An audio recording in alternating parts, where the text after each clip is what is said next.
हाय दोस्तों, नमस्कार। मैं आपका दोस्त महेंद्र सिंह स्वागत करता हूँ मुकेश महेंद्र एजुकेशन पर। और हमारा भूगोल के अंदर चल रहा था अध्याय नंबर 5 प्राथमिक क्रियाएं। उससे पहले हमने 3 चैप्टर कर लिए थे। ठीक है, तो रिवीजन चल रहा था दोस्तों, लेकिन टाइम नहीं मिलता, इसी वजह से नहीं ला पाए वीडियो आपके सामने। तो आज वापस हाजिर है दोस्तों। अध्याय नंबर 5 हमारा है प्राथमिक क्रियाएं। तो प्राथमिक क्रियाएं के अंदर जो इंपॉर्टेंट क्वेश्चन है दोस्तों, जो बोर्ड परीक्षा के अंदर आ सकते हैं, उन्हीं प्रश्नों का हम दोस्तों, ठीक है, उन्हीं प्रश्नों पर हम डिस्कस करेंगे। तो दोस्तों, हमारे जो अध्याय का नाम है वो है प्राथमिक क्रियाएं। क्या है दोस्तों? प्राथमिक क्रियाएं। तो मैं सबसे पहले यहाँ पर बात करता हूँ दोस्तों, सबसे पहले आर्थिक क्रियाएं। देखो, आर्थिक क्रियाएं, प्राथमिक क्रिया की नहीं बात करके मैं सबसे पहले आर्थिक क्रिया की बात करता हूँ कि आर्थिक क्रिया किसे कहते हैं। तो यानी आर्थिक क्रियाएं मनुष्य की वे सभी क्रियाएं जिनमें मनुष्य को किसकी प्राप्ति होती है? धन को प्राप्ति होती है। यानी धन की जो प्राप्ति होती है वे सभी क्या कहलाती है दोस्तों? आर्थिक क्रियाएं कहलाती है। और आर्थिक क्रिया को दोस्तों 4 भागों में बांटा गया है। एक तो बांटा गया है प्राथमिक, एक बांटा गया है प्राथमिक, और एक बांटा गया है द्वितीयक, और एक बांटा गया है तृतीयक। प्राथमिक, द्वितीयक और तृतीयक और चतुर्थक। ठीक है, चतुर्थक। यानी कुल मिलाकर दोस्तों ये कुल मिलाकर प्रमुख क्रियाएं है। आर्थिक क्रियाओं को बांटा गया है प्राथमिक, द्वितीयक, तृतीयक और चतुर्थ। ठीक है, आर्थिक क्रियाएं मनुष्य की वे सभी क्रियाएं जिनमें मनुष्य को धन की प्राप्ति होती है, आर्थिक क्रियाएं कहलाती हैं। और आर्थिक क्रिया के अंदर हम देखते हैं प्राथमिक क्रियाएं। इसमें जो पढ़ने वाले हैं वो पढ़ने वाले हैं प्राथमिक क्रियाएं, क्योंकि हमारे अध्याय का नाम ही है प्राथमिक क्रियाएं। प्राथमिक क्रिया में देखो, प्राथमिक क्रिया मानव की वे समस्त क्रियाएं, ठीक है, यानी प्रकृति प्रदत्त, प्रकृति प्रदत्त या मानवकृत, प्रकृति प्रदत्त या फिर मानवकृत वे समस्त अर्थपूर्ण क्रियाएं जिनमें मानव प्रत्यक्ष प्रकृति द्वारा उपलब्ध संसाधनों का गुण, रूप और स्वामित्व स्थान परिवर्तन करके और अधिक रोचक, सार्थक, उपयोगी व मूल्यवान बनाता है तथा अपने आवश्यकता या उद्देश्य की पूर्ति करता है दोस्तों, प्राथमिक क्रियाएं कहलाती है। इसमें आपको सीधा सा ध्यान रखना, जैसे हम कृषि करते हैं, प्राथमिक क्रिया के उदाहरण में आपको ध्यान रखना, जैसे कृषि है, ठीक है, कृषि हो गया, पशुपालन हो गया, आखेट हो गया यानी शिकार करना, ठीक है, भोजन संग्रह है, भोजन संग्रह है, मछली पकड़ना है, मछली पकड़ना है, वनों से लकड़ी काटना है, ठीक है, कृषि करना है, कृषि तो आगे कृषि और खनन कार्य करना है। ये सब क्या है दोस्तों? ये सब प्राथमिक क्रिया के क्या है? उदाहरण है। ठीक है, हम जो पढ़ने जा रहे हैं प्राथमिक क्रिया के अंदर इंपॉर्टेंट क्वेश्चन, ये तो मैं सिर्फ ऐसे बता रहा हूँ, ठीक है, नहीं तो आपको ये नोट करने हैं। कुल मिलाकर प्राथमिक क्रिया में क्या है कि यानी मानवकृत या प्रकृति प्रदत्त या मानवकृत वे समस्त अर्थपूर्ण क्रियाएं जिससे हम पैसा कमा सकते हैं, ठीक है, अर्थपूर्ण क्रियाएं जिनमें मानव प्रत्यक्ष प्रकृति द्वारा, ठीक है, प्रत्यक्ष रूप से प्रत्यक्ष प्रकृति द्वारा उपलब्ध संसाधनों का गुण, रूप, स्वामित्व और स्थान परिवर्तन करके अपने अपने अनिवार्य और आवश्यकता या उद्देश्यों की पूर्ति करता है, वो तो कहलाती है प्राथमिक क्रियाएं। इसमें जैसे आप उदाहरण लिख सकते हैं, जैसे कृषि करना है, पशुपालन करना है, आखेट यानी शिकार करना है, भोजन संग्रह है, मछली है, वनों से लकड़ी काटना, कृषि करना। अब दोस्तों हम देखते हैं इंपॉर्टेंट क्वेश्चन, यानी इस अध्याय से कौन सा क्वेश्चन पूछा जा सकता है बोर्ड परीक्षा के अंदर, उस प्रश्न को देखते हैं। तो आपको स्क्रीन पर नजर आएगा दोस्तों, ठीक है। सबसे पहला क्वेश्चन है दोस्तों पशुचारण से संबंधित है कि चलवासी पशुचारण और वाणिज्यिक पशुपालन में क्या अंतर है? चलवासी पशुचारण और वाणिज्यिक पशुपालन में क्या अंतर है? बात करते हैं दोस्तों चलवासी पशुचारण की। तो ये एक व्यवस्थित पशुपालन है, ना होकर दोस्तों एक प्राचीन निर्वाह पशुचारण है। जो चलवासी पशुचारण है दोस्तों, ये एक प्राचीन निर्वाह पशुचारण है। और वाणिज्यिक जो पशुधन पालन है, ये एक व्यवस्थित पशुपालन है, ठीक है। जो चलवासी पशुचारण है, इसमें पशुचारक अपने पशुओं को लेकर चारे की खोज में एक स्थान से दूसरे स्थान पर घूमता है, जबकि वाणिज्यिक पशुधन पालन में ये पूंजी प्रधान पशुपालन है, ठीक है। इसमें हम जब चाहे अपने जो भेड़ बकरी जो भी पालते हैं उनको बेच सकते हैं, ठीक है। और अपने जो है यानी कि पैसे यानी हमारे कोई भी जरूरत पड़ जाए किसी भी चीज को लेकर, तो हम यानी बकरी को बेच देते हैं जो भी हमारे पास होती है, तो ठीक है। वो सभी भेड़ बकरी जो पालते हैं वो सभी इसी के अंदर आती हैं।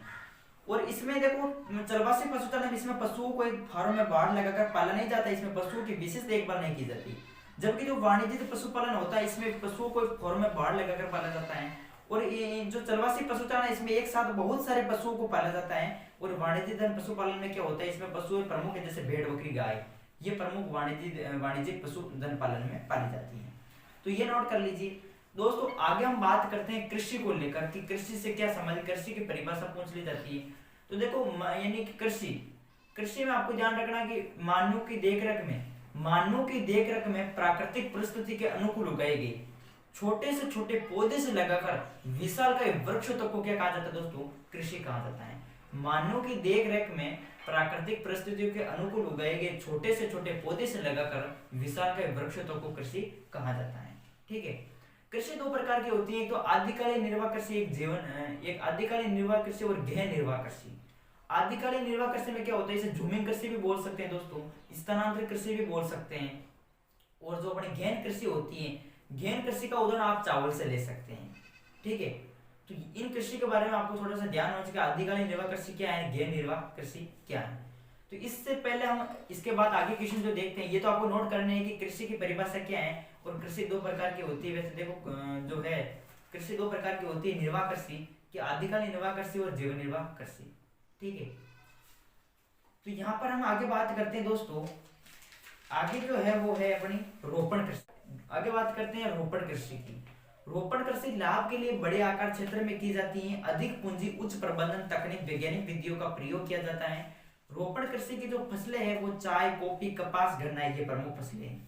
ये कृषि यूरोपीय लोगों ने शुरू की थी और ब्राजील में अभी भी कॉफी के कुछ बागान है जिन्हें फेजेंडा कहा जाता है।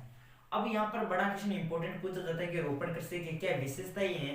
तो विशेषता में आपको ध्यान रखना कि इसमें अधिक पूंजी की आवश्यकता नहीं होती है, अधिक पूंजी की आवश्यकता होती है दोस्तों, और सस्ते श्रमिकों की आवश्यकता होती है, और एक फसली कृषि है और वैज्ञानिक विधियों का इसमें प्रयोग किया जाता है। ठीक है, ये प्रमुख रोपण कृषि इस अध्याय में से इंपॉर्टेंट है। और आगे है दोस्तों, आपको ध्यान रखना है भूमध्य सागरीय कृषि, बार बार पूछा जाता है दोस्तों, भूमध्य सागरीय कृषि किसे कहते हैं। ऐसी कृषि जो खट्टे फलों की आपूर्ति के लिए मशहूर है, ऐसी कृषि जो खट्टे फल की आपूर्ति के लिए मशहूर है। उदाहरण के तौर पर हम ले सकते हैं जैसे अंगूर की खेती करना। अंगूर की जो कृषि है दोस्तों, ये भूमध्य सागरीय कृषि का विशेष उदाहरण है, या फिर हम कह सकते हैं कि विशेषता है। भूमध्य सागर के समवर्ती क्षेत्रों में यह कृषि की जाती है। इसकी विशेषता में अंगूर की खेती मुख्यतः इसमें मदिरा बनाई जाती है। जो अंगूर की खेती करते हैं दोस्तों, अंगूर की खेती से मदिरा बनी जाती है। ठीक है, शराब बनाया जाता है। तो ये प्रमुख भूमध्य सागरीय कृषि की क्या है दोस्तों, विशेषताएं हैं। तो पूछी जा सकती है दोस्तों भूमध्य सागरीय कृषि की, आपको इस तरीके से नोट करना है। इसके बाद अगला जो इस अध्याय में से कुछ क्वेश्चन जो पूछा जाता है वो पूछा जाता है सहकारी कृषि और सामूहिक कृषि में क्या अंतर है। सहकारी कृषि और सामूहिक कृषि, सहकारी कृषि में क्या होता है, इसमें कृषकों का एक समूह होता है दोस्तों। सहकारी मतलब इसमें कृषकों का एक समूह होता है, जबकि सामूहिक कृषि में यह कृषि सोवियत संघ से प्रारंभ हुई थी। और सहकारी कृषि में आपको ध्यान रखना कि कृषकों का एक समूह अपनी कृषि से अधिक लाभ कमाने के लिए खुद की इच्छा से एक सहकारी संस्था बनाकर कृषि करता है। जो सहकारी कृषि है, इसमें जो कृषकों का जो समूह है वो एक सहकारी संस्था बनाकर कृषि करता है, जबकि सामूहिक कृषि में इसमें पूरा कृषकों का जो परिवार है, पूरा परिवार, इसमें सभी कृषक मिलकर खेती करते हैं, पूरा परिवार। ठीक है, और सहकारी कृषि में आपको ध्यान रखना कि सहकारी संस्था कृषकों को हर प्रकार से सहयोग करती है और मदद करती हैं। और जो सामूहिक कृषि ऐसे उत्पादन के साधनों पर नियंत्रण जो होता है वो सरकार का होता है। तो यानी ये अंतर है सहकारी और सामूहिक कृषि में दोस्तों, इंपॉर्टेंट है, बोर्ड परीक्षा के अंदर पूछा जा सकता है। आगे इसी अध्याय में हम पढ़ते हैं खनन दोस्तों। तो जमीन से महत्वपूर्ण खनिज संसाधनों को जो निकालने की जो क्रिया है दोस्तों, जमीन से, जमीन है भाई, जमीन से महत्वपूर्ण खनिज संसाधनों को निकालने की जो क्रिया है दोस्तों वो खनन कहलाती है। खनन दो प्रकार का है, एक तो रहे धरातलीय खनन, एक रहे भूमिगत खनन। धरातलीय खनन दोस्तों जिसे विवर्त खनन भी कहा जाता है, और ये खनन का सबसे सस्ता तरीका होता है। ठीक है, विवर्त खनन की बात कर रहा हूं मैं, विवर्त खनन। और एक होता है भूमिगत खनन। ठीक है, भूमिगत खनन जिसे कूप की खनन कहा जाता है, और ये जोखिम भरा खतरा होता है क्योंकि इसमें जो है दोस्तों, यानी ये गहराई में स्थित होता है। इसमें जो खनिज जो होते मिलते हैं वो गहराई में होते हैं। ठीक है, भूमि की गहराई में होते हैं। तो यानी इसीलिए इसे दोस्तों यानी कह सकते हैं कि महंगा या जोखिम भरा है कूप की खनन। और आपको ध्यान रखना है कि इसका प्रभावित करने वाले दो कारक, एक तो भौतिक कारक और एक आर्थिक कारक। भौतिक कारक में आपको ध्यान रखना कि इसमें खनिजों को निक्षेपों के आकार और श्रेणी अवस्था सम्मिलित की जाती है, जबकि आर्थिक कारक में आपको लिखना है कि तकनीक, पूंजी और यातायात श्रम पर होने वाला व्यय आता है। ठीक है, तो दोस्तों यानी ये कुल मिलाकर आज के अपने थोड़े से जो इंपॉर्टेंट क्वेश्चन थे इस अध्याय में से, ये मैंने आपको बताई है। ये छोटा सा वीडियो था दोस्तों, इसको अच्छे से रट लेना है, याद कर लेना है, समझ लेना है। तो ठीक है, तो ये अपना छोटा सा वीडियो था। वीडियो को शेयर करना ना भूले, चैनल को सब्सक्राइब करना ना भूले। जय हिंद, जय भारत, वंदे मातरम।